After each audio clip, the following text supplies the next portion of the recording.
Bags.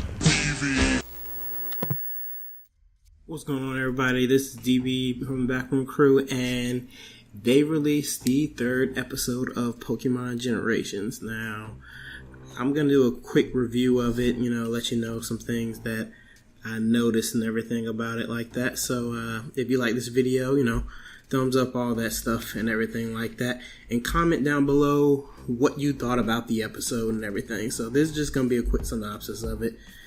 I will go check it out for yourself because it's a great... I wish these were longer, I really do. But, it's a great episode for what it's worth. So, we start off and we have this large statue in the beginning of it and everything like that. And right off the bat, first person we see, and you know who it is, it's Lance. Lance, the Dragon Master Trainer. And then all the other members of Elite Four, Bruno, Lorelei, and Agatha, all come out on these steps that lead into these rooms or whatnot. So, pretty much Agatha talks and she's like saying how, they haven't had a challenger in a long time and everything like that. Lorelei says that, you're not going to get the chance to see him because I'm going to freeze him to death or whatever like that. Bruno's just got the smirk on his face, and Lance is just say, well, let's just welcome all challengers. Let's just welcome him up here and see what he does. So they all walking down. I'm guessing they're going to walk to their pedestals and everything. So who is this challenger that we see? None other than Gary Oak, or Blue, Green, however you want to call him. And he's basically saying that he's going to be the Pokemon Master and defeat all of them. So first up we have Lorelei. And if you know the original games, Lorelei is an Ice Master and everything like that. These battles aren't that long. They're just pretty much one-on-ones, quick, like one or two moves or whatnot like that. So nothing to really talk about other than how amazing the animation looks and how pretty much they make the Pokemon appear like they're really fighting with each other, unlike the games. And sometimes in the show they kind of dumb it down, but this they've really tried hard for. Next up, you have him up against Bruno, and just like in the game, Bruno just wants to see his Pokemon and just battle right off the bat.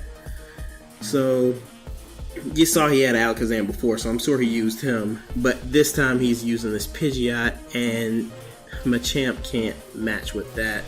So, he goes ahead and progress to the next one, and pretty much Blue, Gary is just all full of himself, basically.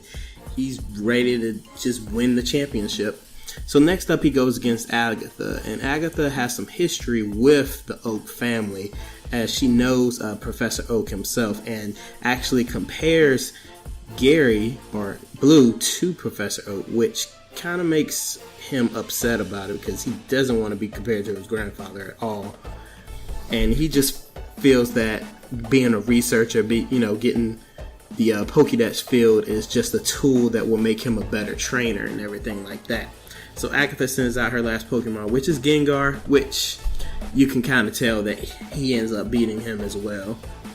So next up we've got Lance. Lance is the big dog, the one that if you beat him, you become champion. So pretty much he says he's a Dragon Master, but we all know Gen 1, it's only 3 dragons in there, so it's not that much you can do about it. And he already summons out his Dragonite on the first go. So Blue summons his, I don't know why I'm saying summon, but he calls out his Blastoise, which pretty much you see that there is a exchange between, I believe, either Dragon Breath or Flamethrower and Hydro Pump right off the bat. And Blue is just all over just being he's just ready to go and ready to become champion and everything. So as you see in the next scene, Blue is champion and he's sitting on the throne. He got exactly what he wanted, but he seems antsy, kind of anxious about it, like he's just waiting for somebody. And as we all know who he's waiting for, you, aka Red, pretty much he is waiting for you to show up, and there you are. You show up and you are ready to go with the last battle with him. Now, I'm guessing this is where Generations goes into Pokemon Origins, where you have that final battle or whatnot.